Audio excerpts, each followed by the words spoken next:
Hello. Welcome back to Bottom of the Bounce. Again, I don't know what number it is. I never think to look at what number I'm recording before I just start. I actually, typically when I'm doing this, I'll have makeup on. Do I have time to sit down for 15 minutes and say something before I rush off somewhere?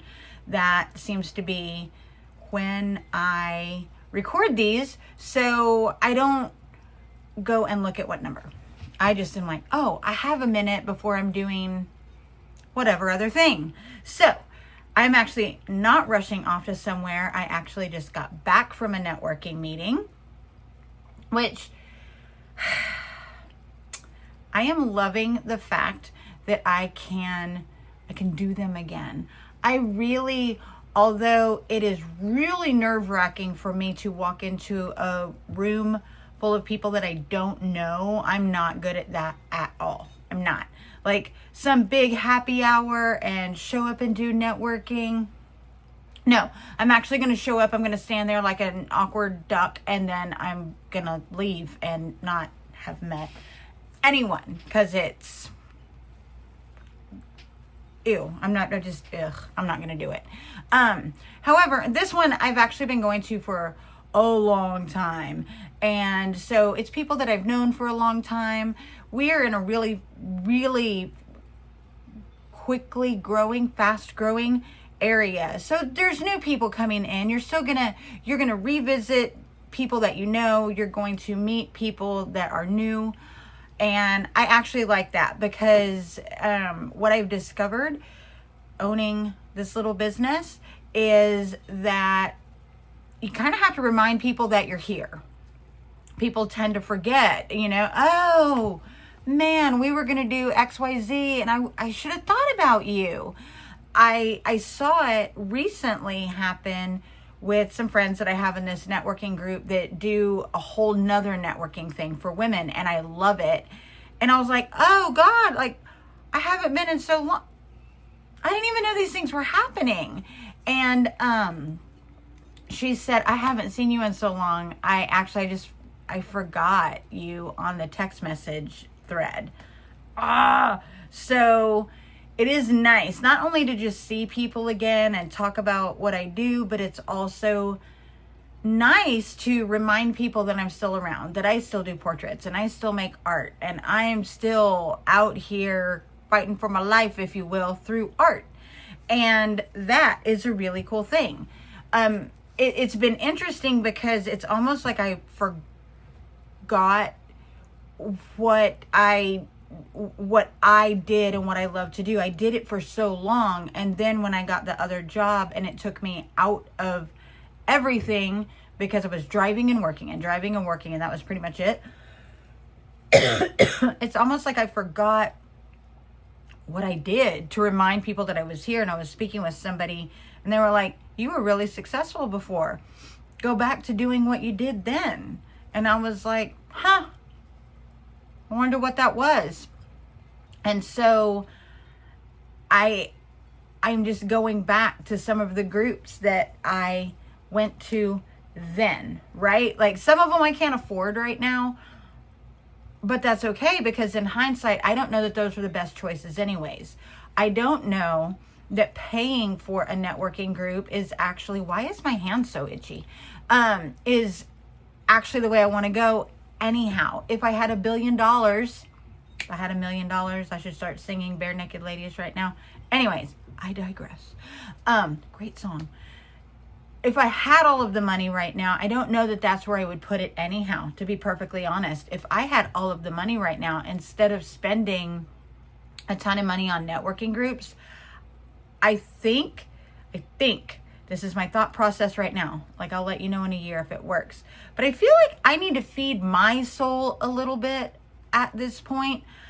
I've been really just trying to take care of all the things. I still am. I'm still trying to take care of all the things. But if I've got to go meet some people and I need to, talk to people and just kind of get back out in the community, so to speak, I feel like I should do something that it behooves me a little bit. Not that I'm just kind of begging for business, but that you know what? Maybe I should get better at public speaking. I'm talking on this every however many days, which isn't really public speaking. I know there's 4 of you, but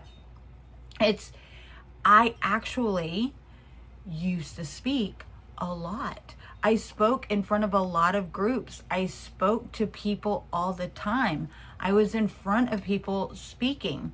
I would like to get back to that. Therefore, I feel like maybe getting some public speaking stuff would be good for me. I'm going to meet people, but it's also going to be good for me. I know there's chamber things, and it's expensive. It's expensive.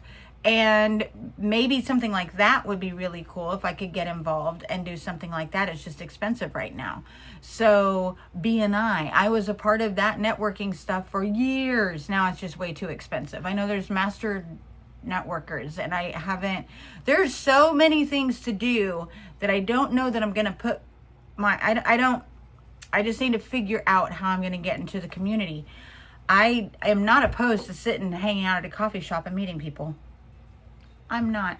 I just don't want to walk into a group of people and be expected to make small talk with them, because I suck at that.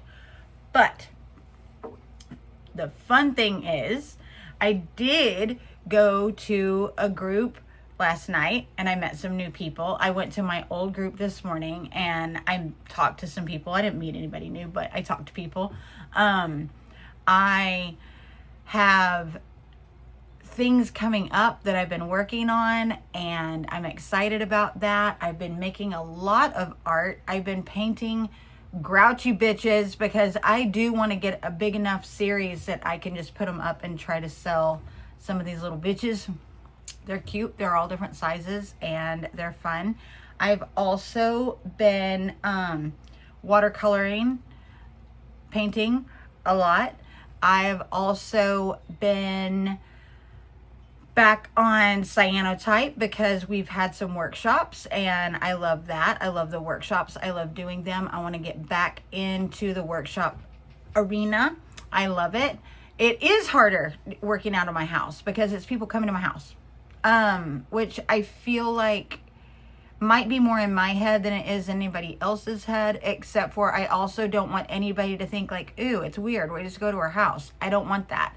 So making sure that the house looks like a space that's meant to be when you show up for the workshops is a big deal to me. And I'm still working on getting everything there. Obviously my office, nobody's going to be in here making art. This is just my little space. But I want it to be where there is enough room to make art and it's set up to make art and people can effectively learn what I want to teach them.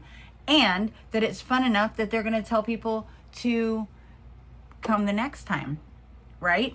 So it's been kind of interesting to figure out how to do the marketing part of it. I was so wrapped up in driving to work and driving home and driving to work and driving home and driving to work and driving home and caretaking and bankruptcy and getting taxes, and I was stretched so thin with just the things I had to fix that now you know what? Yeah, we're still having to go through all the bankruptcy things because God bless, that is, you're constantly doing that. You're constantly proving, you know, what money you make and how you're spending it. And, you know, God forbid we win the lottery and not tell anybody or something. And it's just constant things, actually.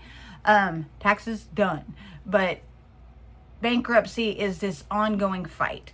Riches Health is just an ongoing fight. Medicare is an ongoing fight. Disability is an ongoing fight. We haven't gotten through that one yet. There are things that will be life-changing when they happen, but I've also been saying that for about 3 years. So I feel like you can only say things so many times, right? So at this point, yep, those are still all going on. But now I also need to focus on my art, my photography, but marketing my business to people, right? I have some really great platforms, I feel like, for speaking to people about why I need to photograph them and why I photograph the way I do. And I just need to get in front of the people. Again, I used to have a bigger network, if you will, of people. That is something that definitely happens when you lose your money, you lose your health, you lose your time for the most part. You lose your friends.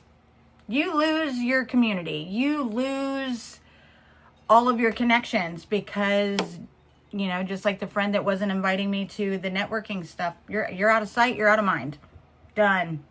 I could list the friends I haven't heard from in forever. You don't. They're just gone. And it's heartbreaking. It is heartbreaking. And it's doubly heartbreaking when I'm the one going through all the crazy stuff and I'm reaching out to them and not hearing back. It's like, oh, okay. So there is that. You lose.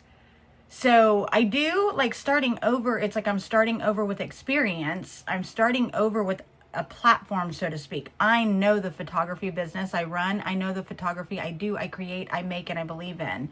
I know the problem I solve for people. I know why I'm the place you want to go. I know all of those things.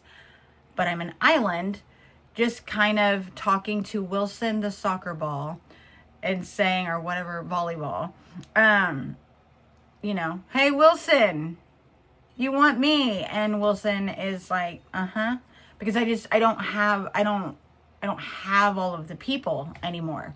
So that's interesting to think of networking. That's the part that I'm starting over on, which is interesting because when I started photography, my kids were younger. So I had a big group of moms. We were doing all of the sports things. We were just really involved in all community things and sports and homeschooling and all of the things that we did. I had this huge network of people. So it was very easy to begin photography having all of the people and actually know photography skills. That is way easier. And now I've worked very hard to get the photography skills, but now I've lost the people because life got in the way and I was out of sight. So I was out of mind. So I have the skills and not the people. And I will tell you, if you're a photographer or you want to be a photographer, it is way easier to make a business with no skills if you know the people. Because I'm also a big believer in people don't know what photographic skills are. I see people all the time that post pictures that let me tell you the rules that photographer didn't know. And they love their pictures. So people don't know, which is cool because that's our job. My job is to know photography, not you as the client. So the people, you just have to do the best you can do. The people have to find you. So being able to do better, but not having the people, you just created an opposite problem. And so that's actually the problem that I'm kind of working out now. I've just got to get to the people. Little fuzzy, got to get in front of people. Posting on social media is very, very difficult when you're a photographer because everybody posts photos. Like it scroll on by it, you know? It's hard. It's also the fact that when I photograph, I do tangible art. I want to print that. I'm going to print it for you. I might be painting it for you, but I'm definitely printing it. And so now I'm having to stick files on social media so you see that and then come see me so you have it on your wall. That's a little tricky too. So I do need to get in front of people and I do need to explain to people what I do and what it is that's different about me and why they want to invest the money in that. So that's actually what I've been working on, is a little bit of getting back to me, a little bit of making new friends, a little bit of stepping into rooms that I don't always step into because I am very happy being a hermit. I'm way more an artist than I am a marketing guru, or like I can just hermit up and create. I wish I could hire somebody that was the face of the business. But I have no money. But so that's what I've been working on. It's been really cool. It's been great. Just meeting new people and trying to figure out the best way to do that. And if you have ideas for me, I'm open to that. I am open. My only rules are I don't have money to invest into meeting people. Yep, that's my rule. That would be it. I just don't have the money to invest. But I'm open to meeting people, however is best to do that. So if you have ideas, please let me know. Thanks so much.